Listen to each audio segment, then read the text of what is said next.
अल्लाहुम्मा सल्ली अला मोहम्मद व आले मोहम्मद वजह रब्बी इश्रह ली सदरी वयस्सिर ली उक़दतम मिन लिसानी यफ़क़हू क़ौली रब्बी ज़िदनी इल्मा।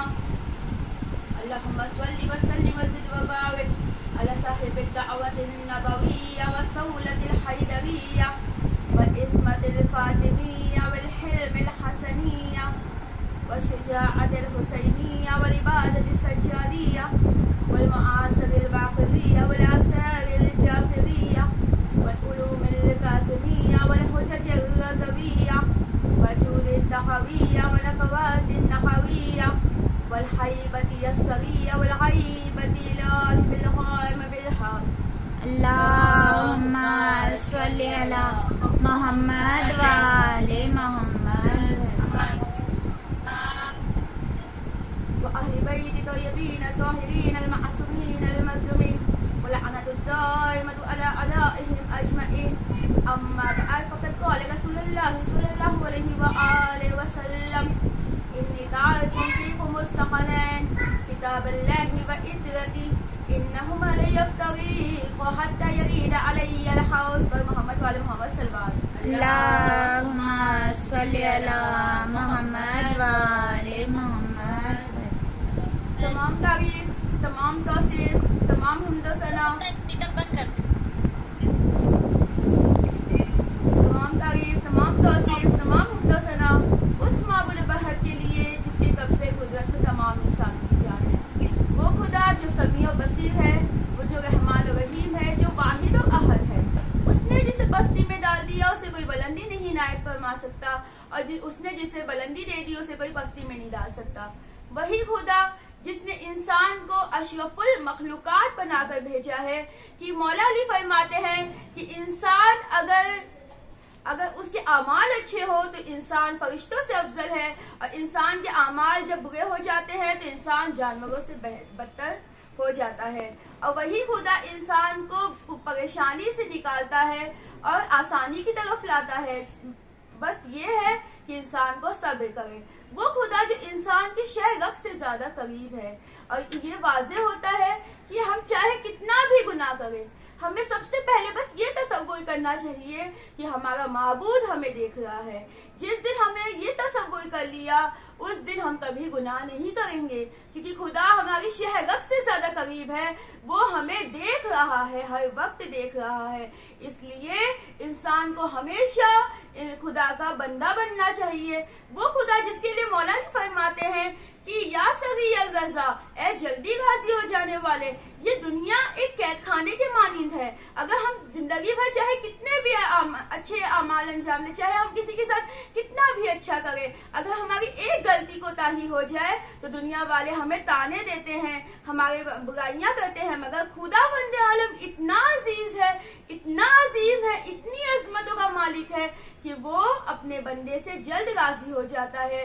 जिंदगी भर गुनाह करने के बाद भी अगर एक लम्हे की भी तौबा बंदा कर दे तो खुदा उससे राजी हो जाता है। अजीजाने मोहतरम, मैंने हदीस सकलैन की तिलावत फरमाई, जिसमें रसूल खुदा फरमा रहे हैं इन्नी तारिकुम फीकुम सकलैन किताब अल्लाही व इत्रती इन्नहुमा ला यफ्तरीक़ा हत्ता यरीदा अलैयल हौज़। हदीस सकलैन में इरशाद फरमाते रसूल खुदा, मैं तुम्हारे दरमियान दो गिरा करने चीजें छोड़े जा रहा हूँ, एक किताब खुदा, एक मेरे अहले बैत। दोनों से मुतमस्सिक रहोगे तो कभी गुमराह नहीं होगे, और मुझसे मुलाकात करोगे हौज़े कौसर पर। मोहम्मद वाले मोहम्मद सल्लल्लाहु अलैहि वसल्लम। अल्लाहुम्मा सल्ली अला मोहम्मद व आले मोहम्मद वजह। इस हदीस में बहुत ही ज्यादा गौर और फिक्र की जरूरत है। अगर हमने इस हदीस पे गौर कर लिया तो हमारी दुनिया भी कामयाब है और आखिरत भी कामयाब है। इसमें क्या फरमाया रसूल खुदा, ये तो बच्चे बच्चे ही इस हदीस को जानते हैं, जिसमें रसूल खुदा ने फरमाया इन्नी तारीकुम फीकुम मुस्तकिलन, कि रसूल खुदा फरमा रहे हैं कि मुतमस्सिक रहो। मुतमस्सिक रहना यानी कनेक्ट रहना इस तरह से कि उनकी बातों पे हमें अमल करना है। ऐसा ना हो कि हम कुरान को पढ़ते तो हैं मगर हमारी जिंदगी में कुरान नहीं है। ऐसा ना हो हम अहले बैत की बातों पे, हम अहले बैत की मजलिस से बर्पा करते हैं, हम महफिल अहले बैत के लिए बर्पा करते हैं और फिर उसके बाद हम ये सोचते हैं कि जनाब ज़हरा हमारी शिफात कराएंगी। हरगिज़ नहीं, जनाब ज़हरा उनकी शिफात कराएंगी जो असल में उनकी पैरवी करने वाला होगा। इसलिए अजीजान मोहतरम, हमारे लिए जरूरी है कि अहले बैत और कुरान से हमें कनेक्ट रहना है। इस तरह से कनेक्ट रहना है कि उनकी फरमा बरदारी अंजाम देनी है, उनकी बातों पे अमल करना है। ये अहले बैत ने समझाया है, ये कुरान में खुदा फरमा रहा है। एक और हदीस है रसूल खुदा की, मसलु अहले बैत कमे सली मसीह सफीना नूह मन का बहन जा व मन तखल्लफा अनहा गरक। अहले बैत की मिसाल, मेरे अहले बैत की मिसाल सफीना नूह की तरह है, जो इसमें सवार हो गया वो निजात पा गया।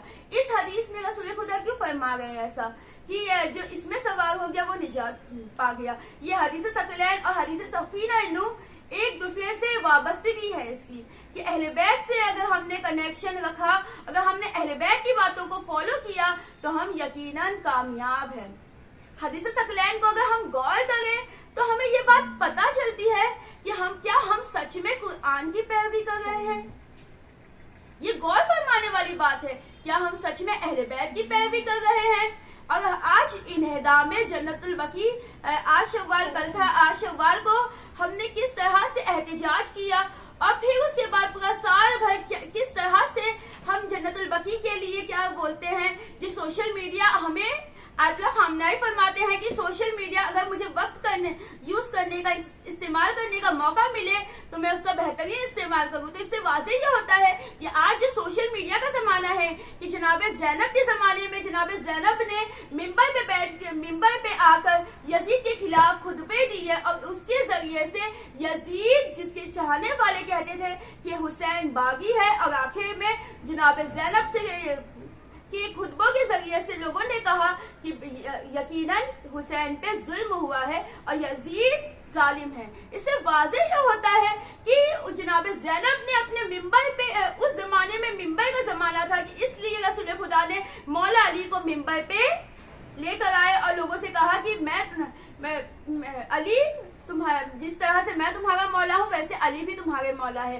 वो जमाना मिंबर का था। आज का जो जमाना है वो सोशल मीडिया का जमाना है। इसलिए हमें जो हम सोशल मीडिया पे जो फिजूल में वीडियोस देखते हैं, पूरा दिन यूट्यूब पे ये सब वीडियोस देखते हैं, हमारे लिए जरूरी ये है कि हम क्या देख रहे हैं। ज्यादा से ज्यादा मजलिसें सुने, और अगर टाइम नहीं है कि आजकल हमारी मसरूफियात ज्यादा है तो कम से कम 5 मिनट 10 मिनट। और ये जो सोशल मीडिया पे हम व्हाट्सएप पे इतना देर तक लाइव रहते हैं, यहाँ हम इतना देर लाइव रहते हैं, मगर हम कभी भी कोई उसके जरिए से कोई हमारे सवाब वाला काम नहीं करते। इसलिए हम पे वाजिब है कि हम वो काम करें जिसे अहले बैत पसंद करते हैं। मोहम्मद वाले मोहम्मद सल्लल्लाहु अल्लाहुम्मा सल्ली अला मोहम्मद वाले मोहम्मद। हदीस सकलैन में रसूल खुदा ने कनेक्शन के लिए कहा है, मुतमस्सिकियत रखे, यानी मुतमस्सिक रहें। किस तरह से मुतमस्सिक रहे, उनको फॉलो करें। किस तरह से फॉलो करें कि फॉलो करने के लिए सबसे पहले मोहब्बत जरूरी है कि खुदा कुरान में फरमाता है कुल्ला सलूकुम अलैहि अजरन इल्लल मवद्दता फिल कुर्बा, कि मैं तुमसे कोई अजर नहीं चाहता सिवाय मेरे अहले बैत से मोहब्बत के। मोहब्बत 2 तरह से होती है, 2 तरह से होती है। एक होती है जाहिरी मोहब्बत और एक होती है बातिनी मोहब्बत। जाहिरी मोहब्बत जबान से जाहिर करना कि हम तुमसे मोहब्बत करते हैं, और बातिनी मोहब्बत जो दिल से होती है। जाहिरी मोहब्बत तो हम किसी को भी कहते हैं कि हम आपसे मोहब्बत करते हैं। यहाँ तक कि जो खलीफा थे, जो असहाब थे जिन्होंने रसूल के साथ गद्दारी की, वो भी जबान पे रसूल से कहते थे कि या रसूल अल्लाह, हम आपसे मोहब्बत करते हैं। और वही कुछ ही लम्हों के बाद, रसूल की शहादत के बाद, रसूल के अहले हरम के अहले घराने के साथ किस तरह से उन्होंने सुलूक किया है। ये मोहब्बत नहीं है। जबान से मोहब्बत अलग होती है और दिल से मोहब्बत अलग होती है। एक जबान से मोहब्बत यानी बोल देना, और एक होती है दिल से मोहब्बत यानी उनकी बातों पे अमल करना। यानी अगर उन्होंने कहा है कि ये चीज गलत है तो उस चीज से दूर रहना है। और अगर उन्होंने कहा है कि ये चीज करो, ये चीज जरूरी है, तो वो चीज को अंजाम देना है। अगर अहले बैत ने कहा है कि हमें हिजाब करना है तो हमें हिजाब करना है। अगर अहले बैत ने कहा है हमें बुराइयों से दूर रहना है तो हमें बुराइयों से दूर रहना है। मौला अली इरशाद फरमाते हैं, जब सिफ़ीन में मुआविया का लश्कर, जब मुआविया ने नेज़े पे कुरान को बुलंद कर दिया था और मौला अली के चाहने वाले मौला अली के खिलाफ हो गए थे, तब मौला अली ने एक ही बात फरमाई थी, हाज़ा कुरान सामित अना कुरान नातिक, ये खामोश कुरान है, मैं बोलता हुआ कुरान हूँ। इससे वाज़ेह ये होता है एक किताब, चाहे हम ये सोच लें कि हम किताब पढ़ लेंगे और फिर उसके बाद पास हो जाएंगे, क्या ये मुमकिन है? हरगिज़ नहीं, ऐसा मुमकिन नहीं है। हम किताब को पढ़ते जाएंगे मगर हम पास नहीं हो सकते। क्यों? क्योंकि बगैर उस्ताद के इंसान कभी कामयाब नहीं हो सकता। हम सीखेंगे कैसे, हमें वो चीज आएगी कैसे, जब तक हमारी जिंदगी में हमारा उस्ताद नहीं होगा। किताब तो हमारे पास मौजूद होगी मगर उस्ताद जब तक नहीं होगा तब तक हम उस किताब को नहीं सीख सकते। वो लोग अलग थे जिन्होंने ये कहा था कि हमारे लिए कुरान काफी है। कुरान आप सीखेंगे कैसे? कुरान की जो मफाहिम है, कुरान के अंदर जो तफसीरात है, उसे समझेंगे कैसे जब तक अहले बैत नहीं होंगे। कि अहले बैत के लिए कहा है, खुद रसूल खुदा ने फरमाया है, अली मअल कुरान वल कुरान मअल अली, अली कुरान के साथ है, कुरान अली के साथ है। कि ये कुरान सामित यानी खामोश कुरान, कुरान नातिक यानी बोलता हुआ कुरान। यानी ये वाज़ेह होता है कि कुरान सामित में यानी कुरान के अंदर जो चीजें मौजूद थी उसे प्रैक्टिकल करके अहले बैत ने दिखाया है। बस मोहम्मद वाले मोहम्मद सल्लल्लाहु अल्लाहुम्मा सल्ली अला मोहम्मद वाले मोहम्मद।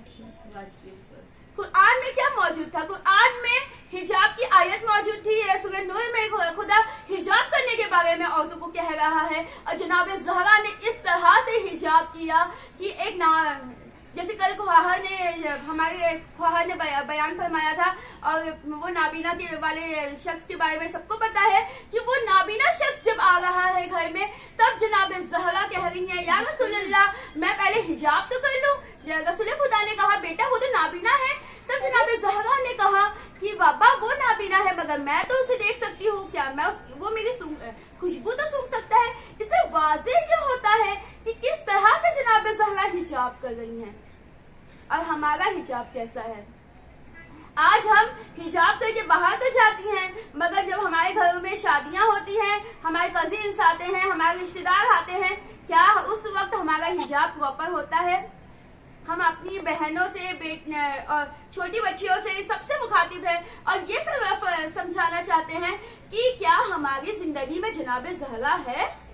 क्या अहले बैत हमारी जिंदगी में है? क्या हमने कुरान पे मुकम्मल अमल किया है? हम कुरान को पढ़ना काफी नहीं है बल्कि उस पे अमल करना जरूरी है। सिर्फ और सिर्फ पढ़ना तो यही हो गया कि जिस तरह से हम 2 सेकेंड स्टैंडर्ड का, 3rd स्टैंडर्ड का जो बच्चा होता है स्कूल में, वो उसको इंग्लिश वो रीडिंग तो करता है मगर उसको समझ में नहीं आती। वो रीडिंग कर रहा है करते जा रहा है मगर उसमें क्या है वो समझ नहीं पा रहा है। हमारा हाल भी वैसा ही है। हम कुरान पढ़ते जा रहे मगर उसके मानी को नहीं समझ रहे हैं, उसकी तफसीरात को नहीं समझ रहे हैं, तो कोई फायदा नहीं है। जब तक हम कुरान को समझेंगे नहीं तब तक हम अपनी जिंदगी में उसे लाएंगे कैसे? इसलिए कम से कम अगर कोशिश करें कि हमें ज्यादा से ज्यादा नहीं तो कम से कम एक आयत भी अगर पढ़े तो उसकी मानी को पढ़े और साथ साथ उसकी तफसीर को पढ़े, ताकि हमें पता तो चले कि इस कुरान के अंदर क्या चीजें मौजूद है। कि जनाब ज़हरा तो मासूम थी। हम ये कहते हैं कि जनाब ज़हरा मासूम है मगर जनाब ज़हरा की कनीज को आके देखिए कि जनाब फिज़ा करबला के वाक़ये के बाद जनाब फिज़ा ने अपनी पूरी जिंदगी कुरान में गुफ्तगू की है। सोचिए उनका इल्म किस मायार पे होगा। और सिर्फ दीन में नहीं बल्कि दुनिया में भी मिलता है कि जनाब फिज़ा इकोनॉमिक में मास्टर्स थी, यानी जनाब फिज़ा इकोनॉमिक में बेहतरीन थी, यहाँ तक कि वो लोगों को पढ़ाती थी और बिजनेस में जनाब फिज़ा बेहतरीन थी। तो ये वाज़ेह जो होता है कि अगर हम दीन पे हैं तो दीन के साथ साथ हम दुनिया में भी रहें। अगर हम अहले बैत और कुरान पे अमल करेंगे तो हम दुनिया में भी कामयाब रहेंगे और दीन में भी कामयाब रहेंगे और आखिरत में भी कामयाब रहेंगे। मोहम्मद वाले मोहम्मद सल्लल्लाहु अल्लाहुम्मा सल्ली अला मोहम्मद वाले मोहम्मद। रसूल खुदा की जो हदीस है, हदीस सकलैन, ये हमारे लिए दर्सगाह है। ये हमारे लिए रसूल खुदा की आखिरी वसीयत समझे। ये रसूल खुदा ने हमारे लिए एक कामयाबी का रास्ता बताया है कि हमने अगर कुरान और अहले बैत को जोड़ा, अगर हमने कुरान और अहले बैत से मुतमस्सिकियत अख्तियार की तो हम हमेशा कामयाब रहेंगे। कि कुरान में खुदा फरमा रहा है कि हिजाब की आयत आई तो जनाब ज़हरा ने इस तरह से हिजाब करके बता दिया।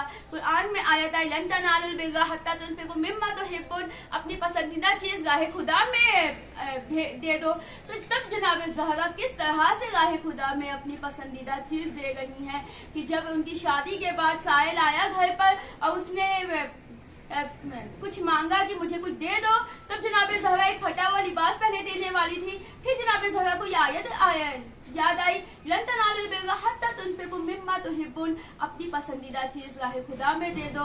तब फिर उसके बाद जनाब ज़हरा ने अपनी शादी का लिबास फकीर को दे दिया। जनाब ज़हरा ने अपना लिबास, नया लिबास फकीर को दे दिया। और आज हम फकीर को क्या देते हैं? जो चीज हमारी सबसे खराब हो जाती है, जो पहनने लायक नहीं होती, वो चीज हम फकीर को देते हैं। जब हमें कुछ नहीं खाना होता तब वो चीज हम फकीर को देते हैं। और जब हमें कोई चीज की जरूरत नहीं होती तब वो हम फकीर को देते हैं। खुदा ने कर्ज़े हसना देने कहा है। कर्ज़े हसना किस तरह से दे कि अपनी बेहतरीन चीज दे, अपनी बेहतरीन चीज। अगर हमारे पास, अगर हम 15,000 कमाते हैं तो कम से कम उसमें से 5वां हिस्सा जो है वो गरीब का है। तो जो 5वां हिस्सा है वो हम एक हिस्सा, क्योंकि हमारी माल में एक हिस्सा गरीब का है, इसलिए हम पे वाजिब है कि हम लोगों की मदद करें।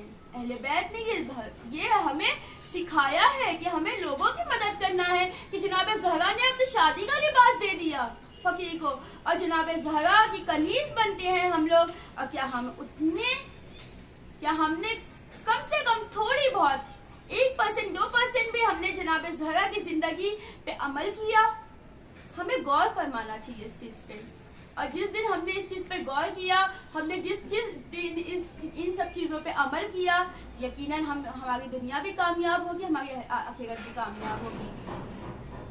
किस तरह से जनाब अहले बैत ने कुरान को प्रैक्टिकल करके दिखाया है कि कुरान में आयत आई कि ज़कात दो, तब जनाब मौला अली ने रुकू में ज़कात दे के बता दिया कि ज़कात किस तरह से दी जाती है। कुरान में आयत आई कि नमाज कायम करो, किस तरह से मौला अली नमाज कायम कर रहे हैं कि पैर से तीर को निकाल दिया गया, मगर अली को पता नहीं चला कि वो तीर निकल गया। रसूल खुदा ने खुद फरमाया कि जब अली मेहराब इबादत में हो तब तीर निकालना, और जब वो तीर को निकाला तब मौला अली को पता तक नहीं चला कि वो तीर निकल गया। ये है अली की इबादत। और आज हमारी इबादत कैसी है? हमें ऐसा लगता है कि लोगों के लिए, दिखावे के लिए हम नमाजें पढ़ते हैं, रियाकारी होती है। अगर हम कहीं चले गए तो हम उनके सामने इबादत अंजाम देते हैं, और फिर अगर हम कहीं नहीं गए तो व्हाट्सएप पे जहाँ भी हम लोगों को बताते हैं हम तो नमाजें शब पढ़ते हैं, हम तो ये इबादत अंजाम देते हैं, हम तो वो इबादत अंजाम देते हैं। ये रियाकारी में शामिल हो जाता है। इबादत एक ऐसा कनेक्शन है जो माबूद और बंदे के बीच का कनेक्शन है। हमें अहले बैत को देखना है कि किस तरह से कुरान में आयत नाजिल हो गई है और किस तरह से अहले बैत उसे प्रैक्टिकल करके दिखा गए हैं। और हमें ये देखना है कि क्या हमारी जिंदगी में वो अहले बैत है, क्या हमारी जिंदगी में कुरान है। आज हमने कुरान और अहले बैत को रस्मी बना दिया है। अजीजाने मोहतरम, आज हमने कुरान और अहले बैत को रस्मी बना दिया। किस तरह से रस्मी बना दिया है कि माह रमजान में हमें कुरान हम पढ़ते हैं, और माह अज़ाम में, मुहर्रम के अय्याम में हम अहले बैत को याद करते हैं। मुहर्रम के अय्याम में हम अहले बैत को याद करते हैं और अहले बैत का तज़किरा करते हैं, और माह रमजान में हम कुरान की तिलावत करते हैं। और फिर जो बचे हुए अय्याम है उसमें ना हम कुरान को खोलते हैं कभी, और ना ही अहले बैत की बातों पे अमल करते हैं। हम अहले बैत हम मजलिसों में जाते हैं, हम महफिलों में जाते हैं और फिर उसके बाद हमें लगता है कि जनाब ज़हरा हमारी शिफात कराएंगी। यकीनन जनाब ज़हरा सिर्फ उसी की शिफात कराएंगी जो शिफात का हकदार होगा, जो उनकी बातों पे अमल करने वाला होगा। कि जनाब ज़हरा ने कहा कि मेरे चाहने वाले इस तरह से कि जिनके गुनाह थोड़े कम हो और उनकी नेकियां गुनाह से ज्यादा हो, वो होते हैं चाहने वाले। शियाने अली का मतलब क्या होता है? शिया यानी पैरवी करने वाला। क्या हम मौला अली की पैरवी करते हैं? क्या हम उनकी बातों पे पैरवी करते हैं? आज अगर हमने मौला अली की बातों पे अगर हम पैरवी करने लग जाए, हमें इस तरह से हम पैरवी करने लग जाए, यकीनन तमाम लोग अली के चाहने वाले बन जाएंगे। मगर आज हम खुद अमल नहीं करते और फिर उसके बाद जब हम खुद अमल नहीं करेंगे तो दूसरों को दावत कैसे देंगे? भाई मोहम्मद वाले मोहम्मद सल्लल्लाहु अल्लाहुम्मा सल्ली अला मोहम्मद वाले मोहम्मद। कुरान में सूरह मुज़म्मिल में खुदा इरशाद फरमाता है, मुझे कर्ज़े हसना दो। कर्ज़े हसना इस तरह से कि बेहतरीन कर्ज दो, यानी अपनी पसंद अपने माल को खुदा की राह में देना है, इसको कहते हैं कर्ज़े हसना। और अहले बैत ने किस तरह से उसको प्रैक्टिकल करके दिखाया कि मौला अली जब जंगे खैबर के बाद मौला अली ने खैबर फतह कर ली और फिर उसके बाद जब मौला अली मदीना वापस आए, तो जब मौला अली वापस आए तो मौला अली क्या देख रहे हैं कि यतीम और मिस्कीन बच्चे जो थे मदीना के, वो मौला अली के पास आ गए और कहा, या अली आप क्या लेकर आए? अगर हमें सैलरी अगर मिले महीने भर की और हमारे पास कोई गरीब आए और हमसे मांगे वो सैलरी, क्या हम उसे देंगे? देखिए मौला अली की रविश देखे कि मौला अली ने जैसे ही लोगों को देखा, वो यतीम और असीर और वो मिस्कीन बच्चों को देखा, मौला अली जैसे ही उनको देखते हैं, पूरे माले गनीमत जो मौला अली को मिला था, मौला अली ने माले गनीमत उनमें तकसीम कर दिया। फिर घर वापस आ गए हैं। जनाब ज़हरा ने जैसे ही देखा, कहा, या अली क्या लेकर आए? जो ज़ौजा होती है उनका ये तरीका होता है कि जब शौहर घर में आता है तो ज़ौजा क्या पूछती है, क्या लेकर आए? जब कहीं दूर से शौहर आता है तो ज़ौजा पूछती है, क्या लेकर आए? मगर जैसे ही जनाब ज़हरा ने पूछा, मौला अली ने फरमाया कि या ज़हरा, मैं लेकर तो बहुत कुछ आया था, मगर मदीना के मिस्कीन यतीम असीर बच्चे जो थे वो मेरे पास आ गए और फिर उसके बाद मैंने उन्हें तमाम माल तकसीम कर दिया। यह है अहले बैत की रविश। अहले बैत किस तरह से अपने माल को गाहे खुदा में दे रहे हैं और किस तरह से क्या हम अहले बैत की बातों पे अमल करते हैं? क्या हमने कभी किसी गरीब मिस्कीन की मदद की है? इस तरह से मदद की है? ऐसा ना हो कि हम पूरी की पूरी सैलरी दे दें और खुद फकीर हो जाए, ऐसा ना हो। मगर हमें कम से कम उसमें से आधा, कोशिश करें थोड़ा 1/4 हिस्सा ही सही, 5वां हिस्सा ही सही, हमें थोड़ा तो लोगों की मदद करना चाहिए। आज हम इस तरह से अमीर हो गए हैं, हम चाहे कितने ही पैसे वाले बन जाए, मगर याद रखिए अगर हमारी जिंदगी में कुरान और अहले बैत नहीं हुए तो हम हमेशा नाकामयाब रहेंगे। बस मोहम्मद वाले मोहम्मद सल्लल्लाहु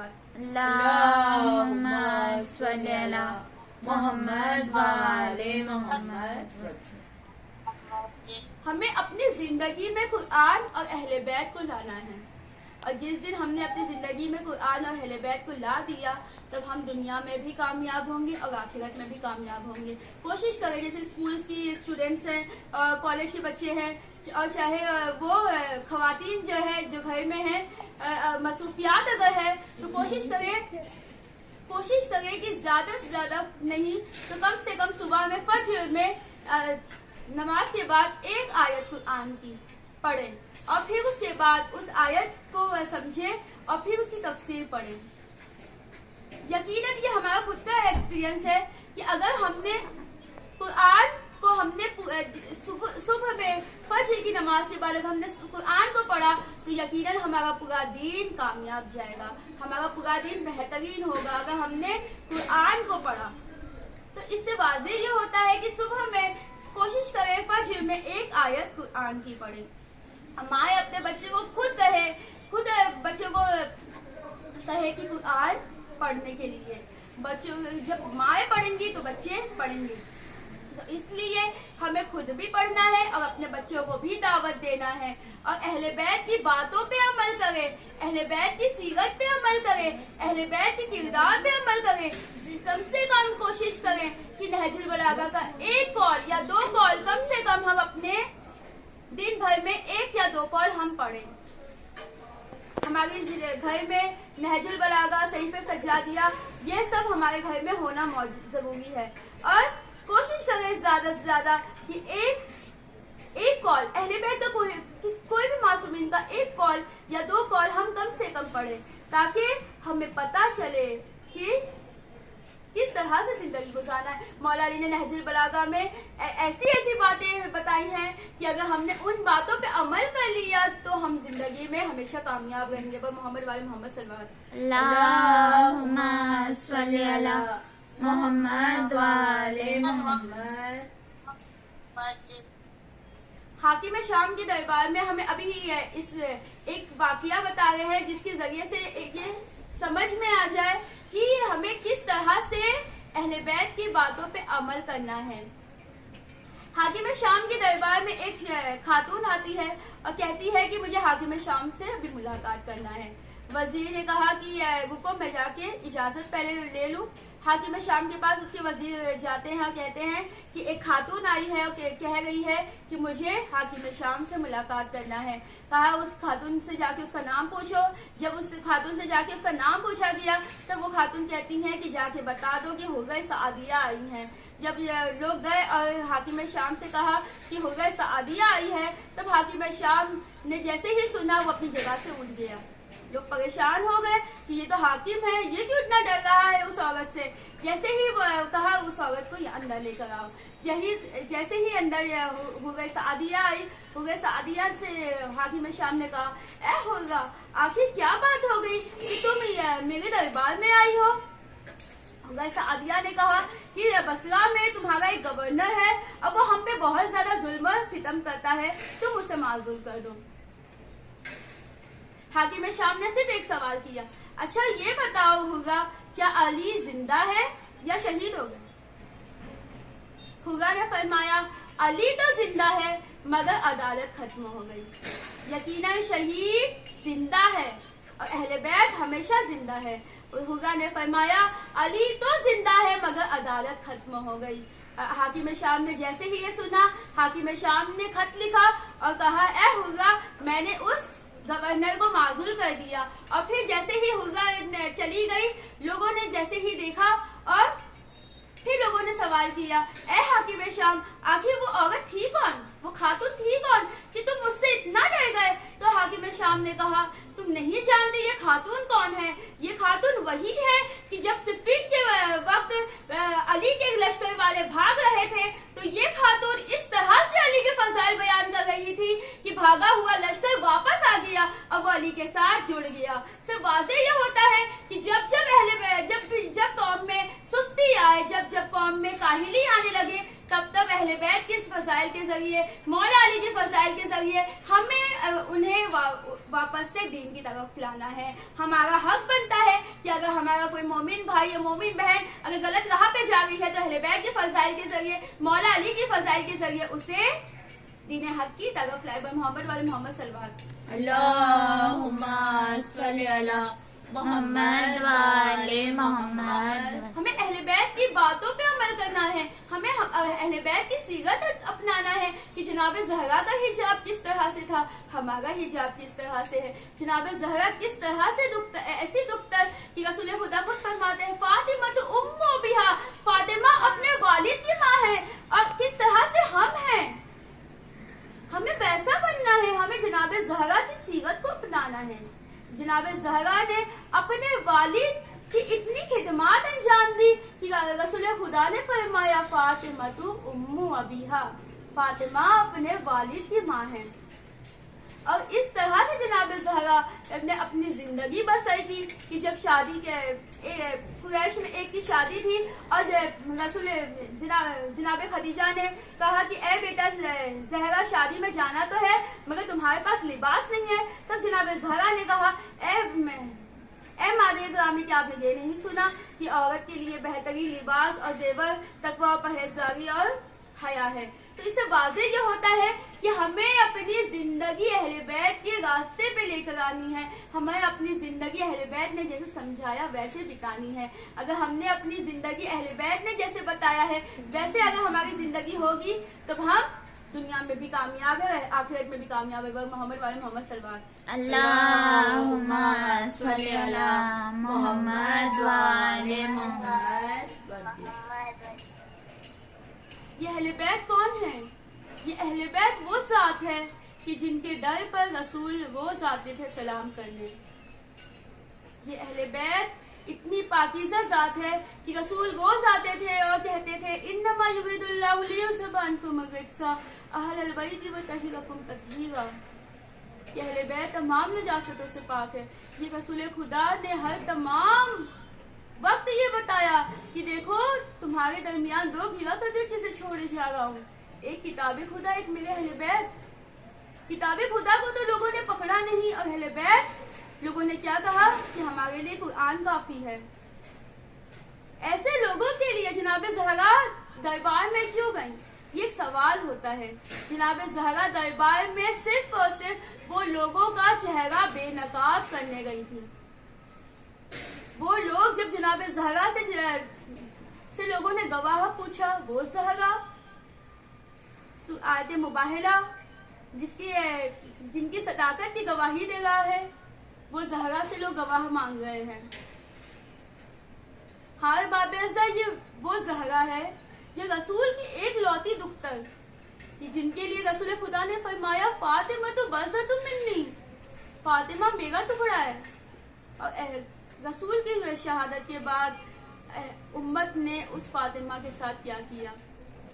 अहले बैत ने कितने मेहनत की है इस्लाम को कायम करने के लिए।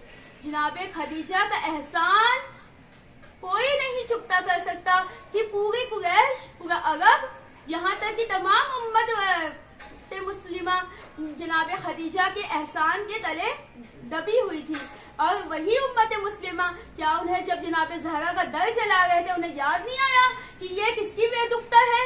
क्या उन्हें ये याद नहीं आया कि ये रसूल खुदा की दुख्तर है, कि वो रसूल जिन्होंने जिंदगी भर इस्लाम को कायम करने के लिए, इस्लाम को फैलाने के लिए इतनी मेहनत और मशक्कत बर्दाश्त की, और क्या उन्हें ये याद नहीं आया कि ये रसूल की दुख्तर है? क्या ये याद नहीं है उन्हें कि मौला अली है जो बागे फिदक का खजूर आज तक खा रहे हैं, वो खजूर नसीब नहीं होता कि अगर जंगे खैबर में मौला अली फतह नहीं हो करते, अगर जंगे खैबर में मौला अली फतह नहीं करते और माली गनीमत जो मिला था जब कुरान की आयत आई थी कि बताओ को उनका हक दे दो, तब रसूल खुदा ने जनाब ज़हरा को बागे फिदक हदिया किया था। ये बागे फिदक जनाब ज़हरा की मिल्कियत है। अगर हमारे घर पास कोई गिफ्ट आ जाता है, अगर हमें वालिदैन कोई प्रॉपर्टी दे देते हैं, तब हम उसे क्या करते हैं, अपने पास रखते हैं, मगर जनाब ज़हरा का हक लोगों ने गस्ब कर लिया। अज़ीज़ाने मोहतरम, जनाब ज़हरा जब दरबार में गई हैं, जनाब ज़हरा ने लोगों का पर्दाफाश कर दिया, लोगों को बता दिया कि कौन सही है कौन गलत है। वो रसूल जो अहले बैत के लिए फरमा रहे हैं कि अहले बैत की मिसाल सफीने नूह की तरह है। वो रसूल जो रोज आते थे दरे अहले बैत पर सलाम करने, हाय बाबे अज़्ज़ा बादे रसूल, अहले बैत पे वो मज़ालिम ढाए गए कि जनाब ज़हरा ने फरमाया सुब्बत अलैया मसाइला वन्नहा, सुब्बत अलैया बिस्तिना लिया लिया, ए बाबा मुझ पे वो मसाइल ढाए गए, अगर दिनों पे पढ़ते तो लगातों की तारीखी में तब्दील हो जाते, अगर पहाड़ पे पढ़ते पहाड़ रेजा रेजा हो जाते। हाय बाबे अज़्ज़ा, आखिर से जनाब ज़हरा पे कौन से मसालिम ढाए गए कि 18 साल की उम्र में जनाब ज़हरा ज़ईफ़ा हो गई।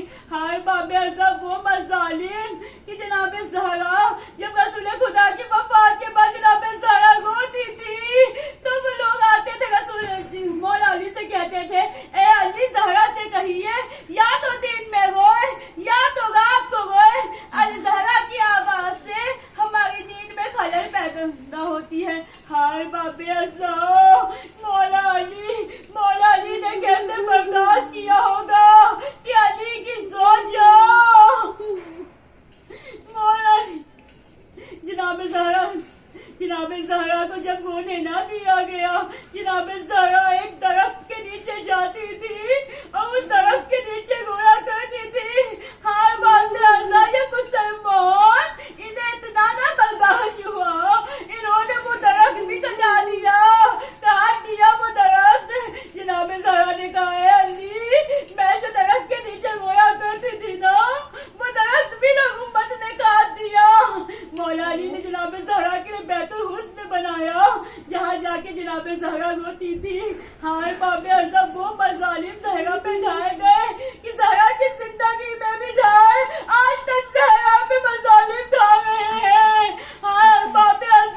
जनाब ज़हरा को दफन किया और दफन करने के बाद कहा है रसूल खुदा मैंने आपको आपकी अमानत वापस कर दी। आपकी जो बेटी थी उसने मुझे कभी बताया नहीं, टूटी पस्तियां लेकर चली गई मगर ज़हरा ने मुझे बताया नहीं। या रसूल अल्लाह आप ज़हरा से पूछ लीजिए क्या कि कौन से मज़ालिम थे। रसूल ने पूछा गए मेरी बच्ची बता क्या मज़ालिम तुझ पे ढाए गए। जनाब ज़हरा ने कहा होगा ए बाबा आप जिस दर पर आते थे सलाम करने रोज वही दर पर कोई आया नहीं पूछा देने। आए तो आग और लकड़ी लेकर आए। कहा ऐसा अली को बाहर निकालो, अगर अली को बाहर नहीं निकाला तो हम यहाँ आग और लकड़ी लगा देंगे। बाबा उन लोगों ने आग और लकड़ी लगा दी, उन्होंने आग जला दी। बाबा मैं दीवार के बीच में आ गई, मेरा पहलू शिकस्त हो गया, मेरा मोती शहीद हो गया। उन लोगों ने अली को रस्सियों में जकड़ कर ले गए। हाय बाबा हाय बाबे अल्लाह इस तरह से ज़हरा पे मज़ालिम ढाए गए। इस ज़हरा की जिंदगी में भी ज़हरा पे मज़ालिम हुए, आज तक ज़हरा पे मज़ालिम ढाए जा रहे हैं। आप वो रसूल से मोहब्बत करते हैं और ज़हरा की कब्र पे सोया नहीं। हाय बाबे अल्लाह रिवायात में मिलता है कि मौला अली ने जन्नतुल बकी में 40 कब्र बनाई थी। क्यों बनाई थी? इसलिए ताकि कोई आके ज़हरा की कब्र की बेहतरामी ना करे। या अल्लाह मौला किस तरह से मौला अली ने बर्दाश्त किया होगा कि 40 कब्र बनाई थी मौला अली ने कि कोई आके ज़हरा की कब्र की बेहतरामी ना करे। मगर ये देखे ज़माने को आकर जनाब ज़हरा की कब्र पे जन्नतुल बकी में आकर ज़हरा की कब्र को मिसमार कर दिया गया, ज़हरा की कब्र पे बुलडोज़र चला दिया गया। हाय अली किस तरह से अली ने बर्दाश्त किया होगा कि पूरा मदीना रोशन है मगर हाय रसूल की दुखता जिनकी कब्र पे एक साया नहीं।